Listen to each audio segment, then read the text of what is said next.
We are live now. With all your permission, I'm starting this session now.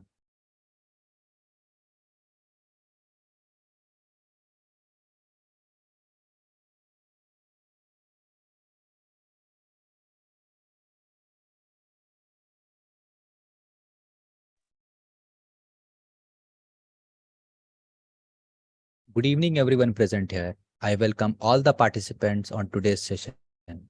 Let's welcome today's speaker with great honor, Professor Emeritus Dr. I.B. Vijayalakshmi ma'am. Ma'am has done MBBS, MD, DM, DSc, FICC, FIAE, FICP, FCSI, FIAMS, FAMS, FISH, FRCP from London, and one of the directors of Veena Shaiva Abhiruddhi Mandali, member of the Canada Abhiruddhi Pradhikara, President of the Indian Academy of Echocardiography, and Vice President of Indian Institute of World Culture of BP Wardia Road. Today, ma'am is going to discuss on a topic, management of aortic stenosis. Let me tell you overview of the topic. Aortic stenosis is a heart condition in which aortic valve, which controls the blood flow from the heart to the rest of the body, becomes narrowed or blocked. This can be lead to decreased blood flow and increased pressure in the heart, which can cause symptoms such as chest pain, shortness of breath, and fainting. The management of aortic stenosis depends on the severity of the condition and the presence of symptoms. Mild case may not be require any treatment, while more severe cases may require medication, surgery, or a combination of both. To more know about this topic, I would like to invite ma'am and hand over this session to you. Over to you, ma'am. Kindly proceed from here.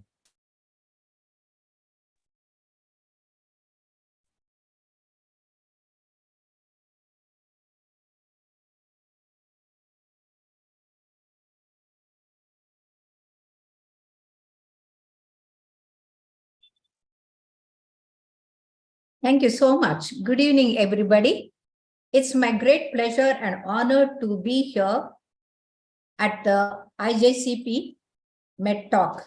I remember very well my good friend, Dr. K.K. Agarwal, who was so good with the media and who used to manage everything, was a president of IMA. He is no more, but then I had a talk with him and I had presented when he was alive. So today's topic of management of aortic stenosis, I would like to dedicate it to my good friend, Dr. K.K. Agarwal. Aortic stenosis accounts for 2 to 5% of all the congenital heart defects and could be potentially life-threatening disorder. In small children, commonest cause of congenital aortic stenosis is due to the bicuspid aortic valve, which constitutes 1 to 2% of all the congenital heart disease. Sometimes it could be rarely unicuspid also. The aortic stenosis due to the bicuspid or rarely unicuspid aortic valve can occur early in life, even in the intrauterine life. But the aortic stenosis of tricuspid valve due to the rheumatic heart disease occurs much later, and then the sclerotic aortic stenosis occurs in the 5th, 6th, and the 7th decade. So here, the definition of aortic stenosis is subtotal obstruction of the varying severity of channel of the left ventricular outflow tract. So here we have 3 types. One is the valvar stenosis, that is at the level of the valve. It is about 75% of the cases, and that includes both congenital, rheumatic, and sclerotic in the older patients.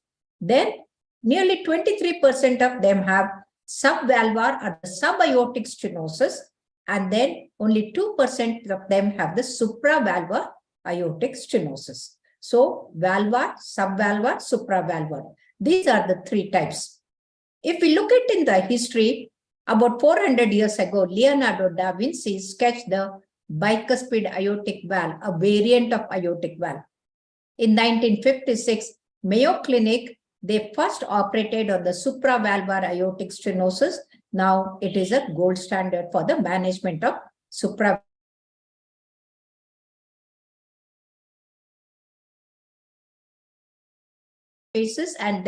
And here the mental retardation of the patients.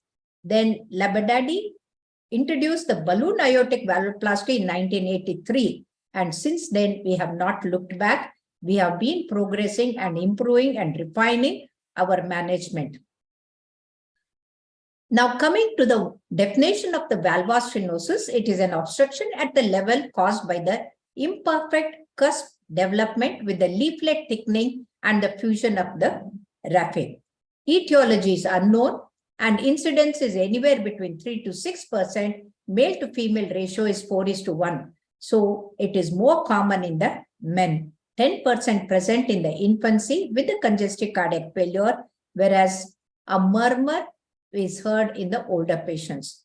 When you look at the diagrammatic picture of the normal aortic valve during systole and diastole, in the valvar lesion, the thickened valve is there, and during diastole, it is seen like this, and during the systole, there is a doming, and then the central jet will be causing the negative shadow, and this is called as the Prussian helmet appearance. And then the subvalvar, there is a membrane below the aortic valve, and then only through the narrow jet, the blood will be going.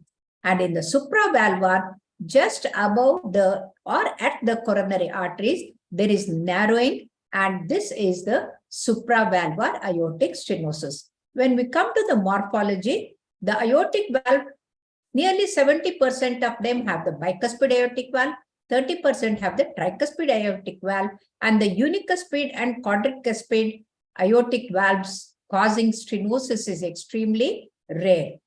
Then when we come to the left ventricle, there is a concentric hypertrophy. The cavity is very tiny. Mitral insufficiency may be present in some of the cases, and then we may have the coexisting other lesions like the associated lesions like the fibrous subvalvar, supravalvar stenosis, coarctation of aorta, PDA, VST, pulmonary stenosis, and varying degrees of hypoplastic left heart syndrome, mitral valve abnormalities, and also Schoen's complex, where at a multiple level there is a LVOT obstruction. Now, when we look at the histopathology, this is the bicuspid aortic valve with the oblique orifice, and this is the tricuspid aortic valve. Now, this is the echo picture of the unicuspid aortic valve. You can see that this is how you see the single raphe. The raphe is single and the cusp is single, and this is how the orifice looks. And this is the unicuspid. When we come to the pathology, thickening occurs, and as a result, varying degrees of stenosis occurs, and the cusp is pliable and translucent till 8 to 19 years, and later on the calcification can occur. So secondary calcification of the valve is extremely rare in the childhood, especially below the 15 years. Calcification starts in the third decade, and then it increases up to 6th and the 7th decade. And invariably, familial hypercholesteremia or renal rickets can increase the calcification process and the fascinate. So critical aortic valve stenosis presenting in infancy is one of the features, or the bicuspid aortic valve may remain asymptomatic throughout, and then only if the vegetation occurs or the aortic regurgitation occurs, they come. Otherwise, they are asymptomatic.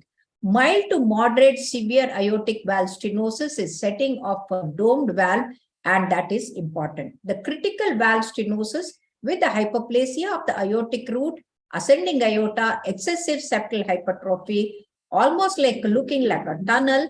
This is in the complex ones, and these are the patients who will go for the surgery. Whereas simple critical aortic stenosis, valve pliable and they're not calcified, they go for the balloon dilatation. So the morphology it makes us to decide what sort of treatment strategy has to be planned.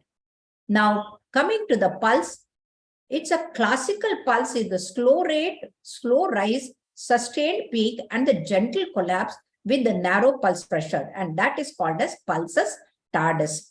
And in children, it is not common. Whereas in the supraventricular aortic stenosis, there is a Coanda effect. That means this is invariably in the examination. Examiner will ask you what is the Coanda effect.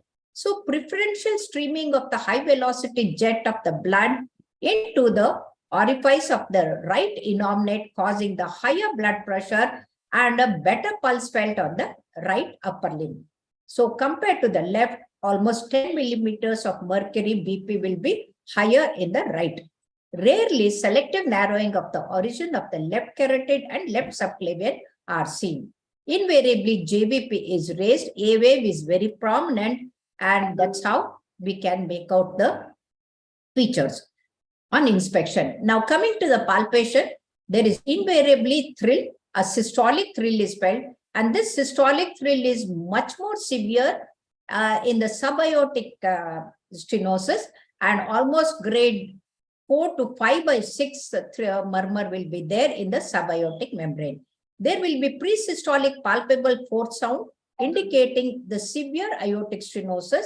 The gradient is more than 70 millimeters of mercury. That means if you are feeling apart from the apical impulse in the pre-systolic, that is in the end of the diastole, the fourth heart sound is felt, that means that it is a very severe aortic stenosis. So the sharp impact of ejection click can also be felt in the apex. So apical impulse may be normal in the mild one, it may be sustained in case of moderate, and it may be heaving in case of the severe aortic stenosis. Without cardiomegaly, without shifting, the apical impulse is heaving. The S1 is normal. Aortic ejection click is heard in the bicuspid aortic valve, and that too when the stenosis is not very severe. If it is stenosis is more and calcified, and then even if it is a bicuspid valve, we don't hear the ejection click. And S2 intensity may be normal or it may be decreased. And invariably, paradoxical splitting indicate that there is a severe aortic stenosis. So S4 and the presence of S3 indicate that there is a left ventricular heart failure. Now coming to the auscultation, there is a diamond-shaped hard systolic crescendo, decrescendo murmur. Intensity varies and does not predict the severity.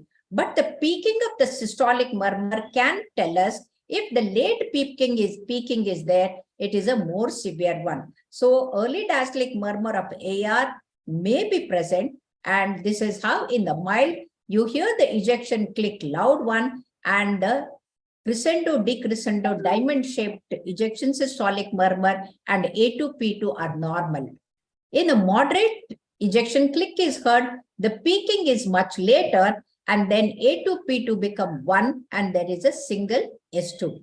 And in a case of the severe, you hear the S4, S1, ejection click is much milder, and then P2 is heard before the muffled A2, and there may be early diastolic murmur. So peaking is much later in the severe aortic stenosis. Severity of the aortic stenosis is clinically made out by the history of angina and syncope, and which are very, very severe. Once they develop angina, syncope, it's a downhill course. Within 2 years, they will be gone, and that's the result. So we must detect the aortic stenosis before they develop angina or the syncope or the severe hypertrophy. So ejection clicks are less common in the severe stenosis. Pulsus tardus is seen in the severe aortic stenosis, and then LVDP is more. Sometimes paradoxical splitting of S2 in absence of LVBB and LV dysfunction indicates that there is a severe aortic stenosis. In the examination, you will be asked how do you differentiate the valvar stenosis from the subvalvar and the supravalvar. So here, invariably, the physical appearance, the face will be normal in the valvar and the subvalvar, but alpine faces will be characteristic with the malocclusion, and the cheek will be there in case of supravalvar stenosis, that is the Williams syndrome. So pulse, there is a slow rise and tardus, and the pulsus tardus is present in both, whereas in supravalvar, the right upper limb pulse is much better than the left upper limb. That is because of the Coanda effect. S4 can be present in all the four, and LV systolic function can be present, and the single S1 can be present in all the three. Ejection click is heard only in the valvar, that too in the bicuspid aortic valve. It is not heard in the supravalvar or the subvalvar. Ejection systolic murmur in the first and the second intercostal space on the right side is present in all the three, whereas S2 is usually normal or single if it is severe, and AR may be common in the valvar and the subvalvar, but it is uncommon in the case of the supravalvar aortic stenosis. Now, ECG P wave is normal, sinus rhythm, axis will be left axis in young, and then abnormal tall T waves, R waves will be present with the STT changes. So in a case of mild, it is ST segment depression is not there. When the severity is much more, LVH with the strain pattern is seen in the ECG. In the X-ray, the X-ray vasculature and the bronchovascular markings are normal. There is no cardiomegaly, but concentric hypertrophy will lead to the LVH like bulging like this. And the RA is normal, LA is not prominent, but what is prominent is the post-stenotic dilatation of the ascending aorta. So this is how the ascending aorta is prominent, and then the aortic knuckle is prominent, whereas pulmonary bay is neither empty nor full, and it is normal. So prominent aortic knuckle, post-stenotic dilatation of the ascending aorta, concentric hypertrophy of the LV are the hallmark of aortic stenosis. Echocardiography is very important. With this, we can make out the etiology, valve gradient, the area, LVH, systolic LV function, diastolic LV function, LA size, concomitant regional wall motion abnormalities, and associated lesions can be made out. And echo helps us to make the management. See, the management includes the diagnosis and the treatment. So the diagnosis is perfectly done by the echocardiography. Here, the diagnosis, with the diagnosis of aortic stenosis, we can assess the severity, and here whether the catheter-based interventions are needed or the surgical interventions are needed, all can be decided by the echo assessment. Apart from that, we can also assess the complications of the aortic stenosis, that is the vegetations, perforation, and the abscess, all can be made out. And echo can make out the morphological features of the aortic valve and the cusp, and the transvalvular gradient, aortic valve area, secondary LV changes, and the serial changes all can be made out. Normal aortic valve is more than 2 square centimeter.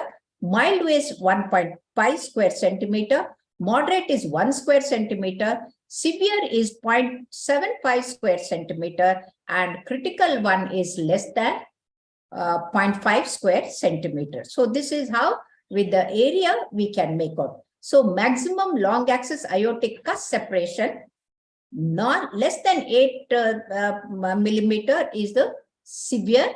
More than 15 is no aortic stenosis, and between 8 to 5 is variable. So here the direct aortic valve area measurement is very important, and this can be done in the short axis area. So in the short axis, when we get the thing, and even in the through the TE also in the older patients, this is very important, especially when they are going for the TAVR. So this is how the planimetry is measured. And this is the most important slide. Any person who is doing intervention, before the intervention, they have to take the measurements at the 4 level. One is during the systole, when the valve are open, at the point of the insertion of the annulus, where the cusp is there, and from this is the annulus in the systole, it has to be taken. And the second one we take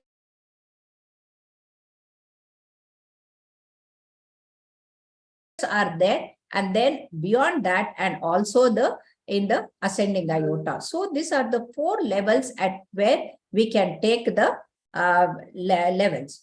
So the Doppler evidence of echocardiography is preferred, and especially to measure the gradient. So here, sometimes we may overestimate and we may mistake the MR jet as the aortic stenosis, and this mistake should be avoided. And here you can see that the aortic stenosis jet is up and the MR jet is below. So one should not mistake MR jet to the aortic stenosis jet. And this is how the coexisting AR may also increase the gradient. Now, severity, you have got the 4 parameters. One is the aortic area. So anything between 2 to 4 is normal, mild 1.5, whereas aortic orifice area is 0.9 in the mild, and the gradient is 20.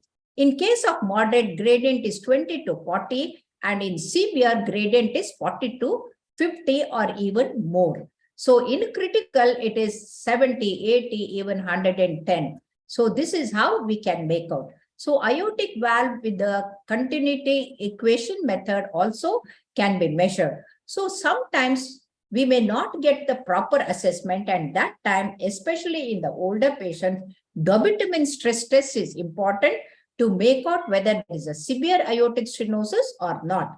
And the dobutamine stress test will help us whether to intervene or not to intervene. So echo evaluation of the aortic stenosis is the most versatile tool for the evaluation of the aortic stenosis. Hemodynamic data from the echo determines the optimum timing for the surgery.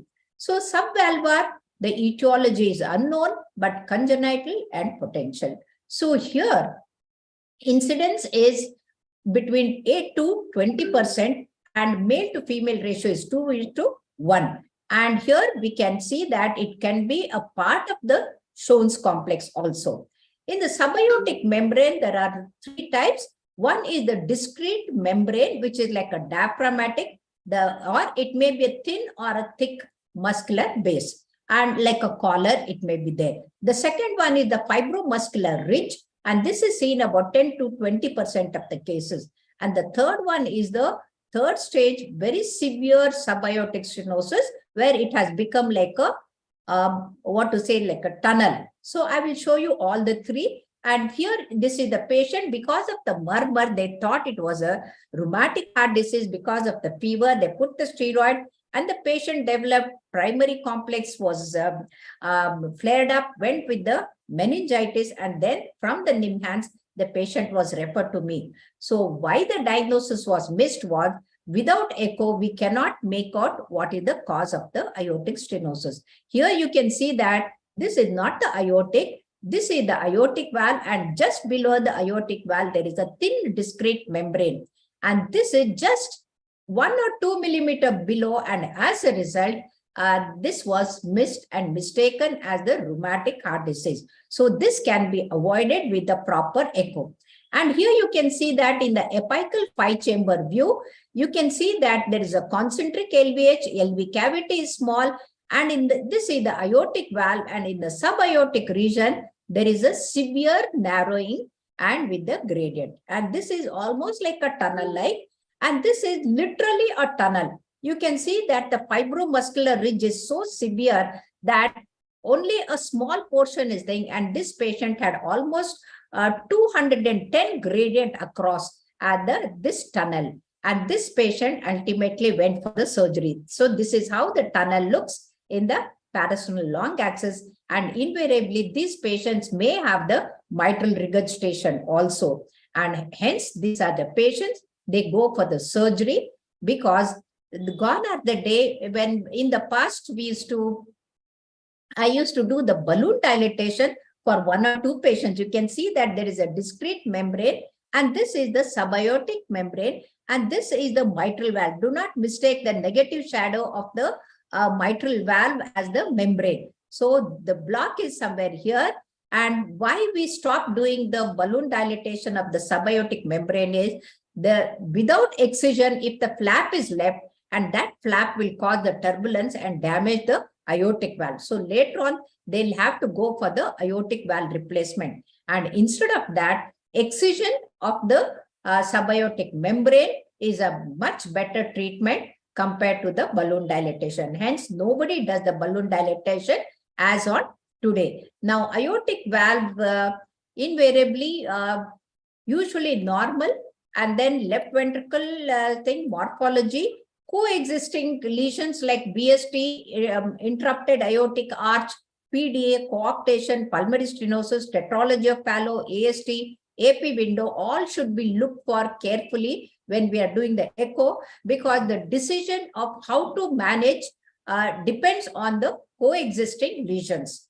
So if there is an AP window along with the balloon dilatation, if it is suitable, we can close the AP window, close the PDA and do the balloon dilatation. So I will show you the combinations as I show the management. So this is how the supravalvular aortic stenosis, invariably they'll have the diffuse narrowing and they can have like a membrane or a ridge or a tubular like of thing can be there. And localized diaphragm may be present, or localized hourglass narrowing may be present, or diffuse narrowing. These are the three types of supraaortic stenosis. So supraaortic stenosis, invariably the hourglass deformity is present in nearly 50 to 75%. Valve thickening is there in only 30%, and coronary artery anomalies and dilatations are very common because they are mostly dilated tortuous, and the medial hypertrophy of the coronaries also occur. So associated lesions are multiple peripheral pulmonary artery stenosis, thickening of the fibromuscular dysplasia, and brachiocephalic branches and coarctation are common. So this is called the Williams syndrome, and invariably this Williams syndrome patients will have growth retardation, then patulous thing, and the mental retardation, malocclusion of the teeth. All these things are the features of them. So elevation of the critical aortic stenosis is very important, and here we have to make out the hypertelorism is present. Apart from that, malocclusion and patulous lips are features. So this elfin faces with the short stature, mental retardation are the hallmark of the Williams syndrome. So this is how the MRI showed that this is the aortic valve, and this is the LV with the hypertrophy, and then this is a supraaortic narrowing. And you can see that how coronaries are tortuous and dilated. So in the angiogram, you can see that there is a supraaortic stenosis very clearly seen. I'm sorry, the videos are not playing. So treatment of the supraaortic stenosis is surgery. The surgery is the treatment of choice, and the Z-plasty is done to give the best treatment. And indication for interventions is that balloon valvoplasty is the treatment of choice in children with the valvar stenosis, and up to the 21 years, it is the very important. The guidelines for recommended for balloon valvoplasties as a bridge to safe aortic valve surgery later in life, or balloon dilatation before TAVI, or the transaortic valve implantation or replacement is the high-risk patient in the older patients. So according to AHA and ACC guidelines, aortic stenosis is graded as mild, moderate, and severe on the basis of hemodynamic and the natural history. And depending on that, the recommendations are given as the aortic valvoplasty is indicated regardless of the valve gradient in the newborn babies. So newborn babies, the gradient is not important. It has to be dilated. And this is how the class 1, class 2 indications are given. And then aortic valve balloon dilatation is not indicated in children with the isolated valvar stenosis who also have degree of aortic regurgitation. If they have grade 2 to 3 aortic regurgitation, they go for the aortic valve repair or the replacement and not the balloon dilatation. So percutaneous aortic balloon dilatation may be considered as a bridge to surgical AVR or TAVR in severely sick patients. And this is how the indications are given. So severe aortic stenosis is when the area is less than 1 square centimeter, and then the patient has got a peak gradient is more than 50. And in addition, if the patient is symptomatic, even if the gradient is just 60, they have to go for the balloon dilatation. Moderate to severe aortic regurgitation is a contraindication. So transcatheter treatment, until 3 decades ago, there was only treatment was surgery was offered or the valve replacement in the older patients. But in 1983, percutaneous balloon valvoplasty was first described by the Labididi, and then later in 1985, the procedure was extended to even infants by Pass and Helen Brand in 2002. And since then, aortic balloon valvoplasty is done even in the fetal echo. So this is Jim Locke started in Boston children, and now in India also some few centers are doing the fetal aortic balloon plasty. So here, depending on the patient's position, the puncture is done directly, and then the guide wire is put, and then balloon dilatation is done. And this is an evolving field. In the successful reports from the several workers have been there. When it was started, the mortality rate was almost 25%, but now it is much better. So aortic stenosis is identified by the fetal echocardiograph. Here you can see that there is a severe aortic stenosis with the concentric LVH, and the LV is so dilated, pleural effusion, and the ascites is also there. It's almost hydrospitalis. So hydrospitalis is a certain death or the stillbirth will be there unless we intervene. So here is the case where the previous sibling died suddenly on the 3rd day of life. And then when this patient was, the fetal movement reduced, the mother rushed to the hospital, and then the cesarean section was done because of the oligohydramnias.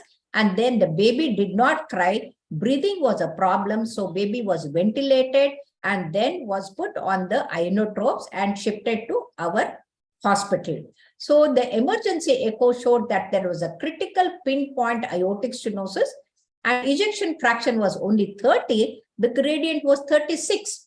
Now, don't mistake that the gradient 36 is mild, so don't leave it. So invariably, when there is a LV dysfunction, you are underestimating the gradient. And the gradient is not a criteria in cases of newborn babies. So within 14 hours after birth, the patient was taken to the cath lab, and then balloon dilatation was done with using the floppy guide wire, crossing it, and then with the 4 millimeter PTCA balloon, the aortic valve was opened. The moment the aortic valve was open, the blood gushed, and then baby did not require any inotrope. The blood pressure came up, and the X-ray chest, you can see that how remarkably the cardiomegaly came down before and after. This is the pinpoint aortic stenosis. This is after opening, and the gradient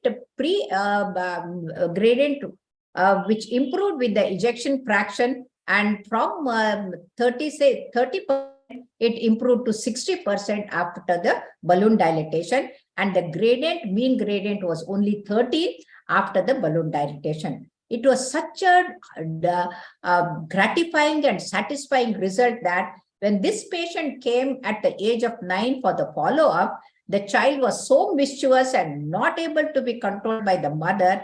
And I realized the importance of this newborn baby undergoing balloon dilatation, because when I went and talking to the public lecture and I mentioned about this, a teacher started crying. Her baby also had a stillbirth, had an aortic stenosis, and they said, if you were there, maybe my baby would have survived and I wouldn't have been childless. So this is so important. It is, you make the diagnosis, do the thing, and that is the important. Dr. Clare, when I presented at the CSI level, he said one requires guts. It is not the guts, it is the desire to see that the child is saved. And this is another patient, high risk for surgery, because she had a gradient of 178 millimeters across the aortic valve.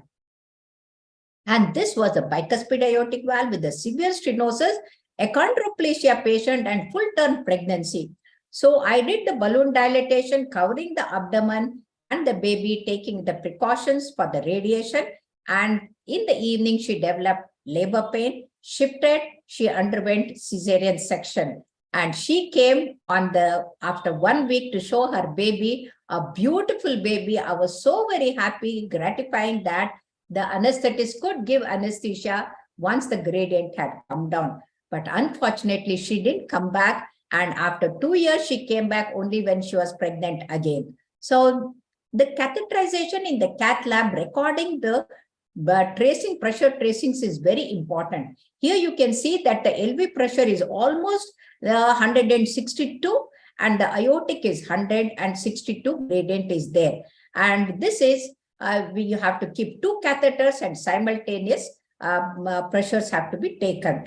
And once the balloon dilatation is done, then you can, with the end hole catheter, we can do the pullback tracing. The LV pressure has come down, aortic pressure has increased, and the gradient has come down. Now, this is the Prussian helmet appearance. You can see that the helmet is seen, and this is the negative shadow of the blood in the aortic root angio. And here you must see that good is better than the best. If you get 60% reduction in the gradient, and that is good enough. Never ever try to over dilate and with the oversized balloon. So unlike the pulmonary valve, the aortic valve will not tolerate that, because the aortic valve, just above that, you have the coronary ostia, and if you oversize, and the coronary ostia may be blocked, and hence it is very important. This is the 15 days neonate, just 1.8 kgs. You can see that how there is a Prussian helmet appearance, and here the waist was still there. With the second dilatation, waist disappeared. And one should be very careful, never ever have the air in the balloon. I'm showing this to show that we should never have air in the balloon. Everything should be removed and done. Sometimes the crossing the aortic valve is a problem. Sometimes 1 hour, 1.5 hours, 2 hours you spend, but still you cannot cross because it is an eccentric orifice and crossing becomes difficult. At that time, we can go with the antegrade flow. So right heart catheter, puncture the intraatrial septum, and then through the LA, enter the LV. And after doing the angiogram, put a floppy guide wire into that and cross. Along with the jet of the blood, the floppy guide wire is sucked into the aorta and make a loop, and then through that, again put the end-hole catheter, put the guiding wire, anchor well in the aorta, and then you can dilate very well. So here you can see that when there is a combination of the PDA and the aortic stenosis, first you close the PDA and then go for the dilatation. So distal lesion has to be tackled first and then go to the proximal. So here the patient had a large PDA, ampulla was 14 millimeters. So I put 12/10 LifeTech device. And remember one thing, if their PA pressure is very high, as in this patient, the PA pressure was 96/80, and at that time, never remove the cable from the device. Keep it there, and afterwards take the gradient, because sometimes after closing the PDA, the gradient across the aortic valve comes down. So here the mistake that my assistant did was, he removed the cable and tried to put the the pacing lead to stabilize the balloon. But what happens is, very first dilatation of the balloon, the device started jumping and dancing and twisting, and like a cha-cha-cha. And it was a panic all around. And this is because when the balloon across the aortic valve is there, inflated, the aortic pressure drops, the PA pressure was high, so the device is pushed back into the aorta. So immediately, what you have to do is deflate the balloon, come what may, immediately pull the balloon out of the aortic valve and then see where the device is. So here what happened was, once I tried to push and see where the device is, the patient retched and coughed. And the moment patient coughed, and then the balloon was deflated, the device had automatically come back to the normal. So this is the height of self-centering of the device. Sometimes you can have the combination of mitral stenosis and the aortic stenosis. So this patient had the dextrocardia with the mitral stenosis of rheumatic etiology, and the bicuspid aortic valve. In the same sitting, I did both. So here, puncturing and going from the left femoral artery is much better for the PTMC as well as the aortic balloon dilatation. This was the one patient which I cannot forget because the gradient was 242. The gradient 242 is so high that almost the LV cavity was almost closed. You can see that nothing is there. The hypertrophy is so much. And the aortic cusp separation was less than 3 millimeters. That means most severe aortic stenosis. So complications of the aortic stenosis are less than 5%. A temporary pacemaker may be required in some cases, and especially if the bradycardia or something occurs. And the success rate is on almost 95.8% in our experience of more than 300 patients. And then the youngest was 14 hours and the oldest was 24. Now, complications after restenosis after 3 years, we had only 5 patients coming back with the restenosis. Mortality is extremely rare. We had only 2 patients 1 month after the infant with the LV dysfunction. We could not survive. And another 14 years old patient developed annular abscess and then died. So the follow-up of the aortic stenosis, ECG, echo must be done, and yearly follow-up is very important. SP prophylaxis must be given, and we must see that restenosis should be looked for. And graded exercise testing is reasonable diagnostic evaluation who has a Doppler mean gradient of more than 30. And here, especially if they want to compete in the athletics and all that, we have to do the dobutamine test and then decide whether they require treatment or not. When do you say that your balloon dilatation is successful? If there is a 60% reduction in the gradient, that is successful. And sometimes what happens is, if you oversize the balloon, I showed you the measurement of how the annular measurement is taken, exactly 100% of the annulus or 1 millimeter less than the annulus, the aorta must be taken. If you oversize and the balloon dilates, and then what happens is they occlude the coronary artery, and that causes the coronary ischemia and then hypertension, and rarely it can be fatal. Hypertension is one of the most predominant acute complication of the balloon dilatation.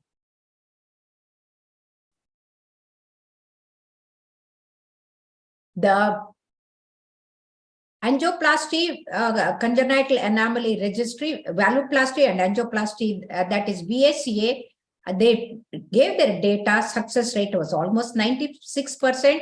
And nowadays we have the CT and MRI before doing the TAVR.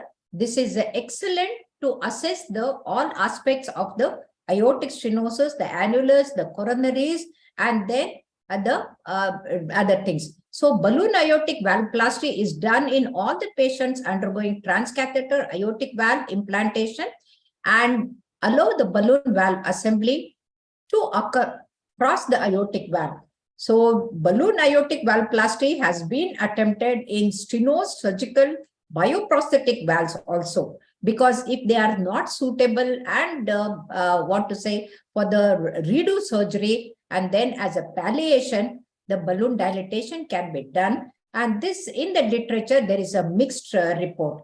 So bioprosthetic valves are very friable and relatively high risk for tearing, and dehiscence is very common and causing the regurgitation and embolism. And as a result, balloon dilatation for the bioprosthetic valve is invariably, we keep the fingers crossed, unless required very badly, we do not do the balloon dilatation at all. Now coming to the TAVR, it is very important. As on today, hundreds of cases are being done all over.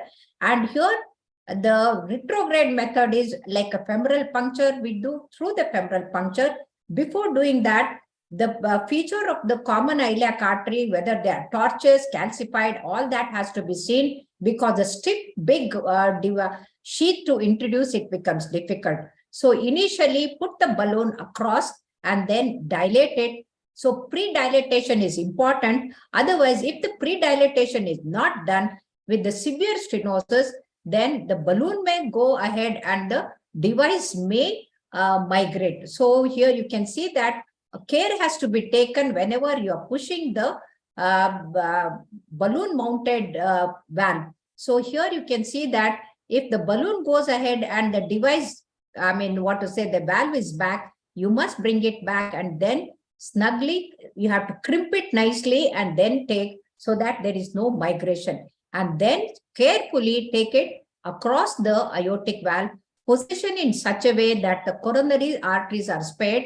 There is no jailing of the coronary thing. And then do the balloon dilatation. And if this part is not possible to go in the antegrade way, then we can puncture the LV apex, and through that we can go and do the balloon dilatation. So this is how the live case, you can see that you make a loop, and then this is the retrograde, that is we have done the intrateral septum and made a LV loop and then made a loop, and then we have gone there to put the device. So this is how the ultimately there is an excellent result with this. So when the TAVR is not possible or not indicated, or the balloon is not possible, and ultimately when there is a severe AR or moderate AR, and then valve is very badly damaged, in that case they go for the valve replacement. And the surgical replacement, invariably it is with the mechanical one, and rarely bioprosthetic valve, because bioprosthetic valve, it lasts for only 7 years. So here you can see that the mechanical is more durable, larger orifice, higher. Sometimes if the annulus is narrow, they have to dilate the, cut the aorta and make it widen the aorta and put the device. So best in the left side chronic, but patient has to be on warfarin therapy throughout. But bioprosthetic valve invariably, the childbearing age woman, where the anticoagulants are not indicated during pregnancy, this is used, and low thromboembolic potential, but then it is it doesn't last longer.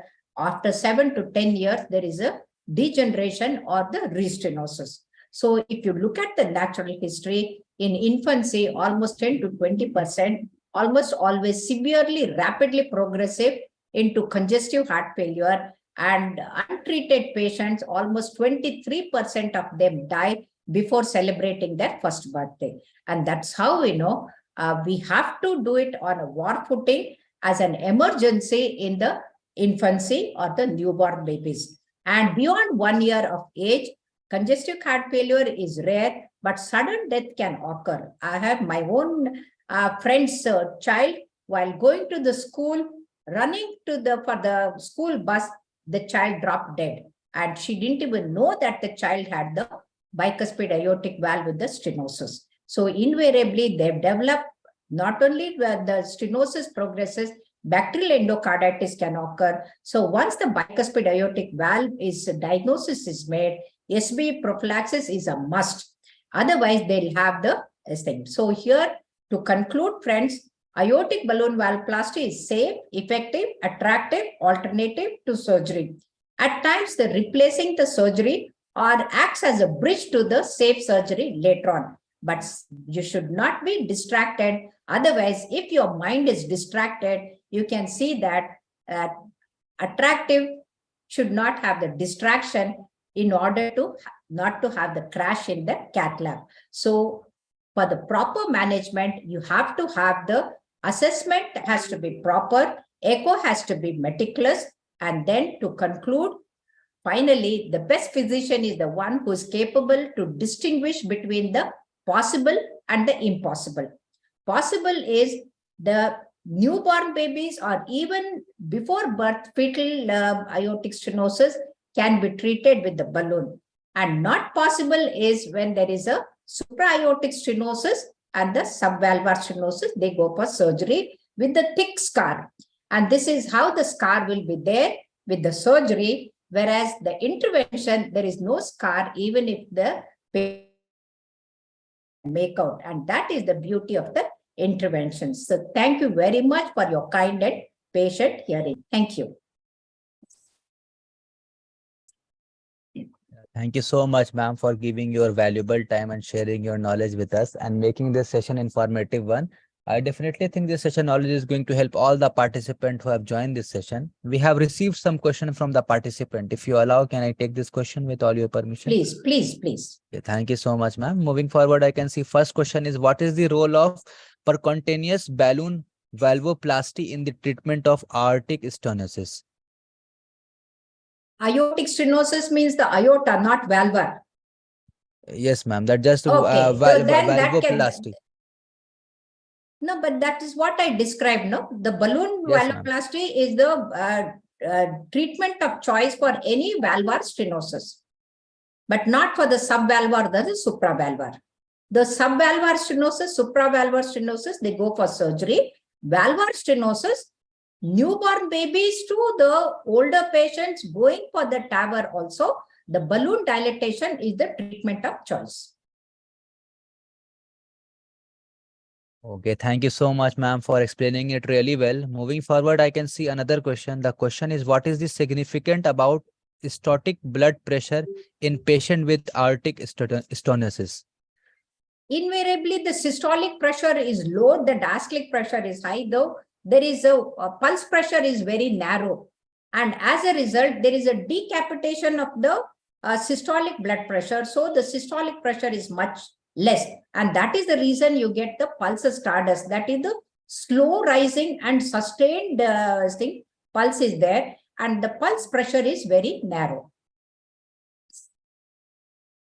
Okay, ma'am. Thank you so much, ma'am, for explaining it really well. Moving forward, I can see a couple of questions are there. We will be talking last two questions for today's session.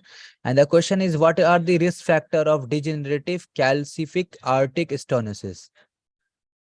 See, when there is a degenerative calcific aortic stenosis, the balloon can rupture and the balloon dilatation is risky, and the calcium can, speck can embolize and causing the severe cerebrovascular accident also.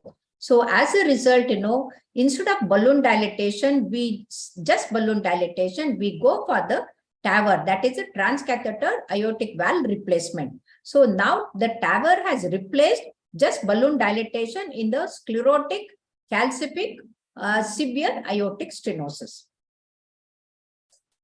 Okay, thank you so much, ma'am. I hope that participant have received his answer. I can see the last question is, what is the role of left ventricle LV outflow tract obstruction, that is LVOTO, in the etiology of aortic stenosis, that is AS? Okay. Now, according to the Feigenbaum, LVOT obstruction starts from the mid-LV to the aorta, supra-aortic, and then the coarctation, and then the descending aorta till the bifurcation. This is the Feigenbaum textbook of echocardiography definition of LVOT obstruction. And in the examination, when I wrote, the examiner took an objection, but then he got the book because I had quoted it is in the Feigenbaum, and that's why, because today I did not cover the coarctation and the aortoarteritis. So classically, LVOT obstruction means we have to take the mid-LV obstruction, subaortic obstruction, valvar obstruction, supravalvar obstruction, coarctation, and then the aortoarteritis in the mid-thoracic aorta and the abdominal aorta. And that is the whole of the LVOT until bifurcation. But otherwise, for aortic stenosis, when we say, we restrict to the aortic valve, below the valve and the above the valve, and not the coarctation and the aortoarteritis. Okay, thank you so much, ma'am. It was really beautifully explained, ma'am. I hope that all the dots of the participant has been clear, ma'am. Thank you so much for taking out your precious time and making this session wonderful, ma'am. As there is no more question, shall we conclude with all your permission? Thank you. Thank you so much. It was my pleasure. And may Dr. K.K. Agarwal's soul rest in peace. And we have always been very nice to him. And he was such a wonderful person, always full of activity and so much of thoughts. And we really miss him. Thank you very much for all the participants. All the best for all the students. Thank you. Okay, thank you so much, ma'am. You all are the doctors who are taking his mission forward, ma'am, and hope that you are going to take it more forward to reach all the people of this India and as well as out of the country also, ma'am. And thank you so much, ma'am. Hope to see you again with different topic. Till then, take care of yourself, ma'am. We are closing.